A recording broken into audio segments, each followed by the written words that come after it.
میرے معاشرے میں مرد کہتا ہے مجھے میرا حق ملنا چاہیے۔ وہ اپنا حق لینے کے لیے دن رات جد و جہد کر رہا ہے۔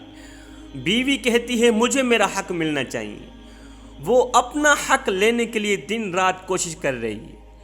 ان میں سے یہ کوئی بھی نہیں سوچتا کہ جو فرائض جو حق اسلام نے ہمارے اوپر عائد کیے ہیں، کیا وہ فرائض ہم ادا کر رہے ہیں یا نہیں کر رہے؟ کیا وہ حق ہم ادا کر رہے ہیں یا نہیں کر رہے؟ حضرت سیدہ عائشہ الصدیقہ رضی اللہ تعالی عنہا فرماتی ہیں اے عورتو، اگر تمہیں پتہ چل جائے، اگر تمہیں معلوم ہو جائے کہ تمہارے شوہروں کا تم پر کیا حق ہے، تو تم اپنے شوہروں کی قدموں کی دھول کو اپنے گالوں سے صاف کرنے لگ جاؤ۔ اگر تمہیں پتہ چل جائے کہ شوہروں کا تم پر کیا حق ہے، شوہروں کی خدمت کے اگر انعامات کا تمہیں پتہ چل جائے، تو تم اپنے شوہروں کے قدموں کی دھول کو اپنے گالوں سے صاف کرنے لگ جاؤ۔ کسی قبرستان کے ساتھ جھونپڑی میں اللہ کا ایک ولی رہا کرتا تھا۔ اللہ کا ایک ولی رہا کرتا تھا جس کے دل کا تعلق اللہ کی ذات کے ساتھ جڑا ہوا تھا۔ ایک رات اس اللہ والے نے، اللہ کے ولی نے خواب میں دیکھا، خواب کی دنیا میں دیکھا کہ تمام قبرستان والے زاروں قطار رو رہے ہیں، خون کے آنسو بہا بہا کر رو رہے ہیں۔ اس طرح رو رہے ہیں جس طرح کسی کے گھر فوتگی ہوتی ہے، کسی کے گھر سے کسی فرد کا جنازہ نکل رہا ہوتا ہے تو عورتیں اونچی اونچی آواز میں رو رہی ہوتی ہیں، چیخ رہی ہوتی ہیں، چلا رہی ہوتی ہیں۔ وہ تمام مردے کچھ اس طرح کے رو رہے تھے۔ یہ اللہ والا کہتا ہے میں عبادت میں مشغول تھا، اپنے عبادت خانے سے اٹھ کر ان رونے اور چیخ و پکار کرنے والے مردوں کے پاس گیا، پوچھنے لگا کہ آخر کس بات نے تم سب مردوں کو اتنا زیادہ رونے پر مجبور کر دیا؟ کس چیز نے تمہیں چیخنے اور چلانے پر مجبور کر دیا؟ وہ تمام مردے کہنے لگے کہ فلاں گاؤں میں ایک نیک شخص کی گنہگار اور جہنمی بیوی کا انتقال ہوا ہے، اس کی قبر ہمارے قبرستان میں بن رہی ہے۔ اس مرنے والی عورت کی جو قبر ہے وہ ہمارے ہی قبرستان میں بن رہی ہے۔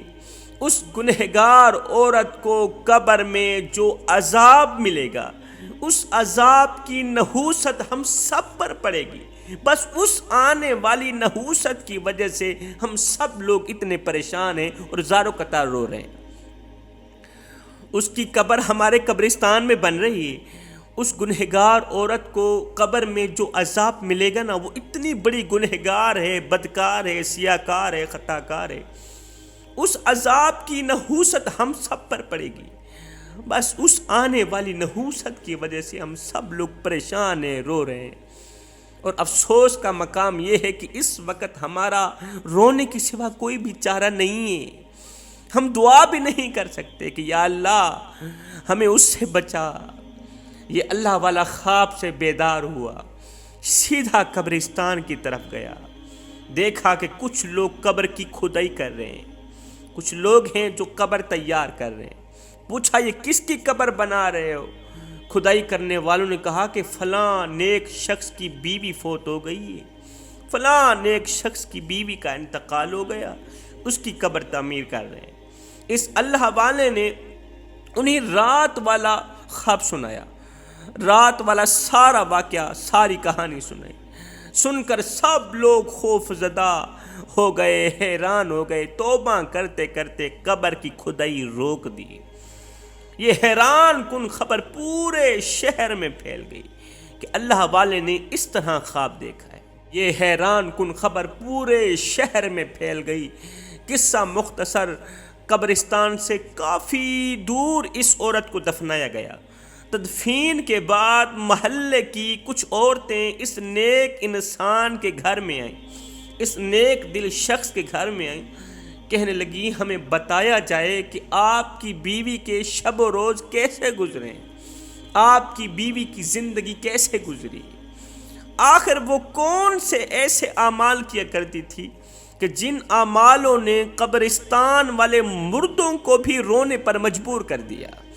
اس نیک دل انسان نے کہا کہ میں ہرگز اپنی بیوی کی خامیاں بیان نہ کرتا، ہرگز نہ کرتا، لیکن تم سب کو بتانا میرے لیے ضروری ہے تاکہ تم سب عورتیں اپنی زندگی میں ان کاموں سے نفرت کرو، دور رہو جو کام میری بیوی کر کے گئی۔ کہنے لگا سب سے پہلے تو میری بیوی جب بھی میرے ساتھ بات کرتی تو اس کے ہر ایک جملے سے بد اخلاقی کی بو آتی تھی۔ میری بیوی جب بھی میرے ساتھ گفتگو کرتی، میرے ساتھ بات کرتی نا، تو اس کی بات کے ہر ایک جملے سے بد اخلاقی کی بو آتی تھی۔ میری بیوی مجھ سے بد اخلاقی سے پیش آتی تھی، جبکہ اللہ تعالیٰ نے شوہر کو حاکم اور بیوی کو محکوم بنایا ہے۔ اس کے الٹ کا خیال بھی کبھی دل میں نہ لائیے گا بہنوں۔ جائز کاموں میں شوہر کی اطاعت کرنا بیوی کو شوہر کی نظروں میں عزت بھی بخشتا ہے، عزت بھی بخشے گا، اور بیوی آخرت میں انعام کی بھی حقدار ہوگی۔ ایک شخص حضرت امام جعفر صادق رضی اللہ تعالی عنہ کی خدمت میں آیا نا، عرض کرنے لگا یا حضرت، ایک عورت ہے وہ 5 وقت کی نماز بھی پڑھتی ہے، قرآن بھی پڑھتی ہے، تہجد بھی پڑھتی ہے، اپنی شرمگاہ کی حفاظت بھی کرتی ہے، وہ اتنی نیک خاتون ہے، لیکن وہ اپنے شوہر کے ساتھ اچھے اخلاق سے پیش نہیں آتی، وہ اپنے شوہر کے ساتھ بد اخلاقی سے پیش آتی ہے۔ ایسی عورت کے بارے میں آپ کا کیا ارشاد ہے؟ تو حضرت امام جعفر صادق رضی اللہ تعالی عنہ نے فرمایا ایسی عورت جہنم میں جائے گی، ایسی عورت جہنم میں جائے گی۔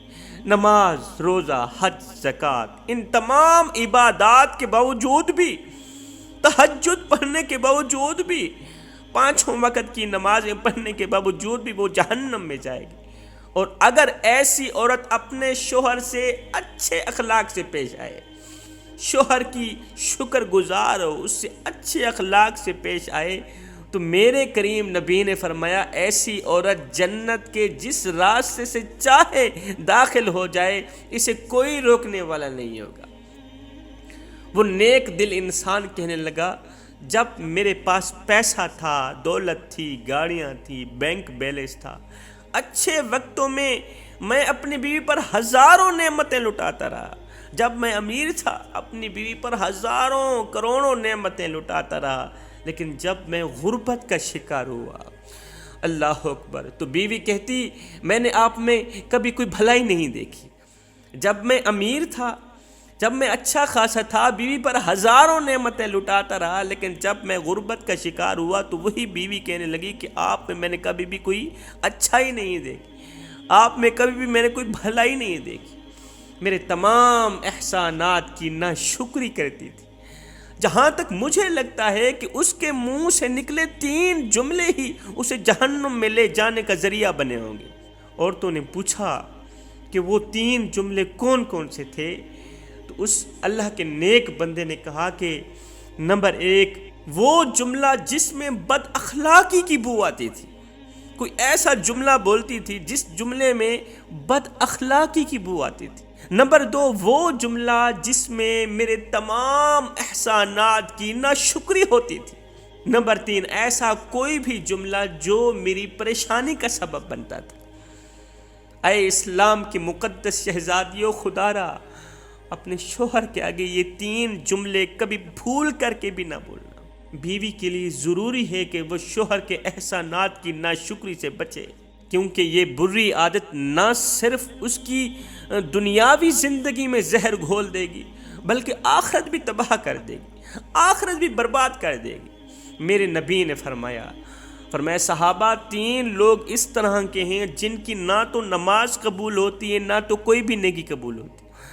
3 لوگ اس طرح کے ہیں جن کی نہ تو نماز قبول ہوتی، نہ تو کوئی نیکی کا مطلب نہ تو ان کا روزہ قبول ہوتا ہے، نہ تو ان کی تہجد قبول ہوتی، نہ تو غریبوں کی مدد کرنے والا عمل قبول ہوتا، کوئی بھی عمل قبول نہیں ہوتا۔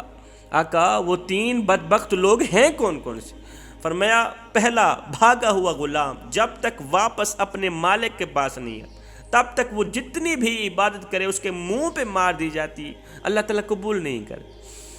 دوسری وہ عورت جس کے اوپر اس کا شوہر ناراض ہے، بد اخلاق عورت، بد اخلاقی کی وجہ سے اس کا شوہر اس سے دور ہو گیا، ناراض ہو گیا، جب تک یہ عورت اپنے شوہر کو راضی نہیں کرتی تب تک اس کی کوئی بھی نماز قبول نہیں ہوتی، اس کا کوئی بھی روزہ قبول نہیں ہوتا۔